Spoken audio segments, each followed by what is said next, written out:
What's up, guys? Welcome back to the channel. Let's get right into it. Michael Bisping has urged Israel Adesanya to seriously consider retirement following his recent defeat, raising concerns about the long-term toll on the former champion's career and health. Speaking on his YouTube channel, Bisping reflected on Adesanya's legacy and suggested that stepping away from the sport now would have been a fitting conclusion to an already remarkable journey. He emphasized that Adesanya has achieved everything a fighter could hope for, becoming a champion, defending his title dominantly, building a global brand, and securing financial success. In Bisping's view, retiring at this stage would have allowed Adesanya to leave the sport on his own terms, with nothing left to prove. Despite this, Adesanya has made it clear that he intends to continue fighting. While Bisping expressed respect for that decision, he did not shy away from pointing out the physical decline he believes is becoming evident. He noted that Adesanya has taken significant damage in recent fights, including knockout losses and absorbing heavy strikes, situations that were far less common during his prime years. According to Bisping, age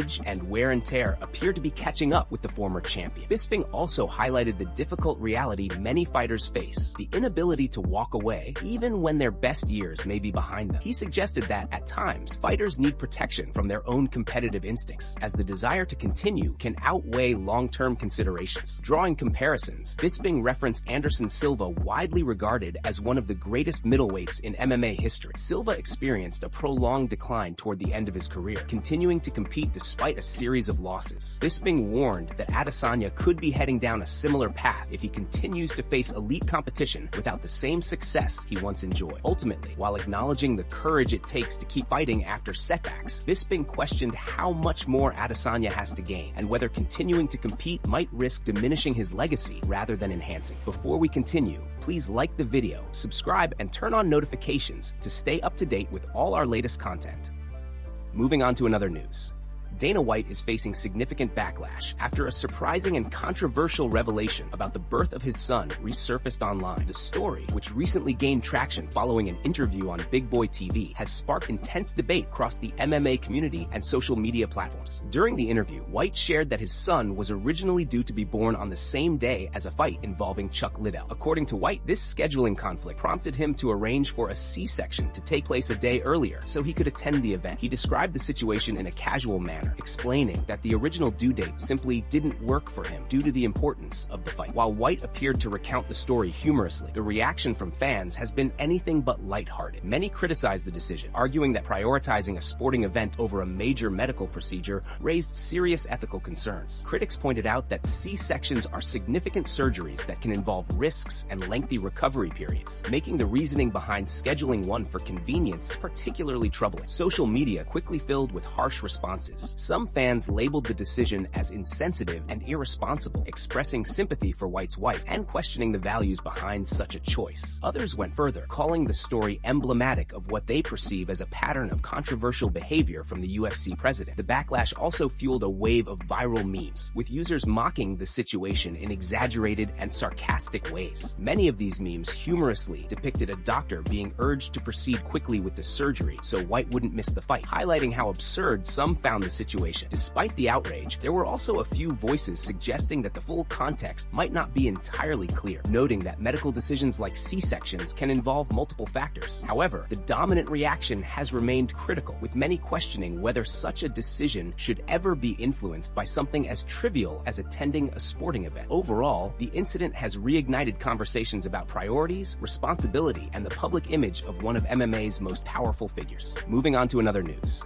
Khamzat Chimaev has once again captured the attention of the MMA world after new training footage surfaced ahead of his highly anticipated bout at UFC 328. The clip, which quickly went viral, shows Chimaev effortlessly submitting a popular YouTube podcast host, Bear Didio, during a grappling session. In the footage, Chimaev secures a rear naked choke with what appears to be minimal effort. Observers were quick to point out that he didn't even fully tighten the hold before his opponent tapped out almost immediately. The ease with which Chimaev executed the submission has only reinforced his reputation as one of the most dominant grapplers in the sport today. Moments like these continue to build the aura around his skill set, particularly his suffocating control and relentless pressure on the ground. This comes at a crucial time as Chimaev prepares to face former middleweight champion Sean Strickland in what promises to be a high-stakes matchup. Strickland is widely respected for his striking, durability, and defensive awareness, especially when it comes to takedown defense. Throughout his career, he has proven difficult to control and has shown the ability to keep fights in his preferred striking striking range. However, Chimaev presents a completely different challenge. His explosive entries, chain wrestling, and ability to dictate the pace make him a nightmare matchup for many opponents. Analysts believe the outcome of this fight will largely depend on whether Strickland can keep the fight standing. If Chimaev is able to close the distance early and initiate grappling exchanges, he could quickly overwhelm Strickland with his pressure and submission threats. On the other hand, if Strickland manages to maintain distance, establish his jab, and control the tempo over 5 rounds, the fight could become far more competitive. His cardio and striking volume may give him opportunities to outpoint Chimaev if he avoids prolonged ground exchanges. Ultimately, the grappling disparity remains the biggest talking point heading into this contest. While Strickland has the tools to make it a fight, Chimaev's dominance on the ground could prove to be the nerve-igniting factor once the cage door closes. Moving on to another news.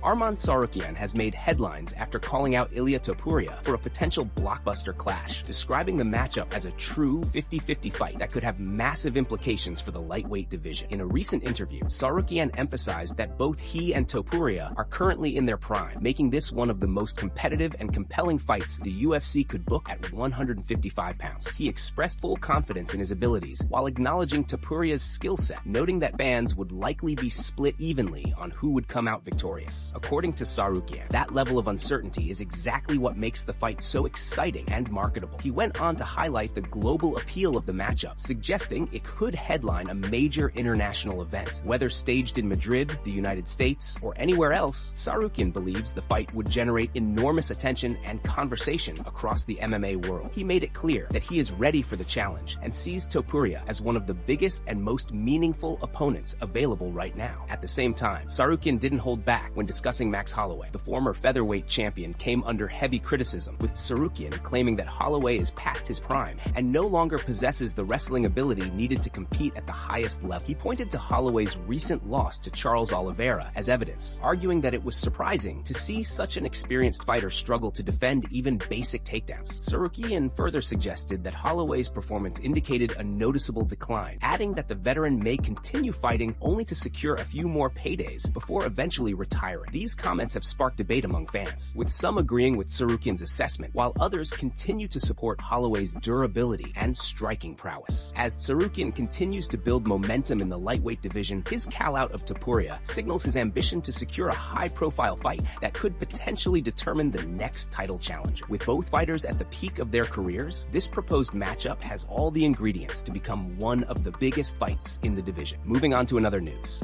Arman Tsarukyan appears to be positioning himself perfectly for a major opportunity as a potential backup for the highly anticipated clash between Ilia Topuria and Justin Gaethje.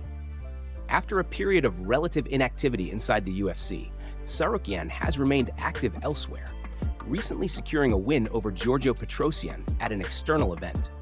That victory seems to have reignited momentum in his career, and now he's setting his sights on a big return to the UFC spotlight. In a recent interview with Ariel Helwani, Tsarukyan confirmed that he is preparing to serve as the official backup fighter for the Topuria vs. Gaethje matchup, which is rumored to headline a major card. He made it clear that he intends to stay in fighting shape and be ready to step in on short notice if anything happens to either competitor in the main event. However, Tsarukyan also explained that he does not plan to go through a full weight cut unless absolutely necessary. Instead of enduring the physical strain of making weight ahead of time, he intends to remain close to the lightweight limit and only cut weight if he receives the call a few days before the fight. This strategic approach allows him to stay ready without putting unnecessary stress on his body. Looking beyond the backup role, Tsarukyan hinted strongly that he is likely to face the winner of Topuria vs. Gaethje in his next official bout. When Helwani suggested that he should be next in line, Tsarukyan didn't disagree, reinforcing the idea that he is on the verge of a title eliminator or even a direct title shot. He also acknowledged the magnitude of a potential fight with the Topuria, describing it as a massive matchup between two fighters in their prime. According to Tsarukyan, it's the kind of fight where fans would be evenly split on the outcome, making it even more compelling. With growing momentum and confidence, Tsarukyan is making it clear that he's ready for the biggest challenges the lightweight division has to offer, and his role as a backup fighter could be the key step toward a career-defining opportunity. Moving on to another news. Nate Diaz has revealed that he turned down a significant fight offer from the Ultimate Fighting Championship involving a potential trilogy bout with Conor McGregor, citing his desire to compete against only the highest level of opposition. Speaking on a recent podcast appearance with Theo Von Diaz, shared behind-the-scenes details about negotiations and his return to fighting. According to Diaz, the UFC approached him with an offer to face McGregor again after plans for a fight with Michael Chandler fell through. However, Diaz made it clear that the matchup did not align with his current goals. Diaz explained that while the financial aspect of the UFC's offer was strong, reportedly even more lucrative than other opportunities, his decision was based on principle and timing.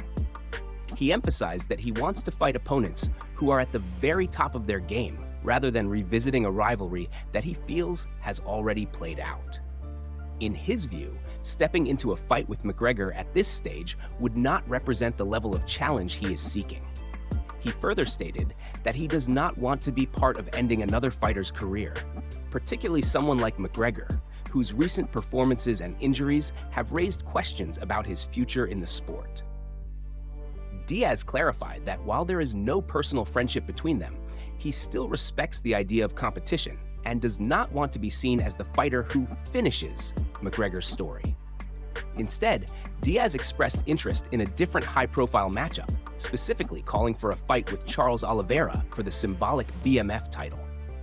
He believes that this type of fight better aligns with his philosophy of facing elite, in-form opponents. However, according to Diaz, the UFC has not shown interest in making that fight happen at this time. Overall, Diaz's comments highlight his focus on legacy, timing, and meaningful competition. Rather than accepting any lucrative offer, he is prioritizing fights that he believes define a true challenge, reinforcing his reputation as one of the most selective and principled fighters in modern MMA.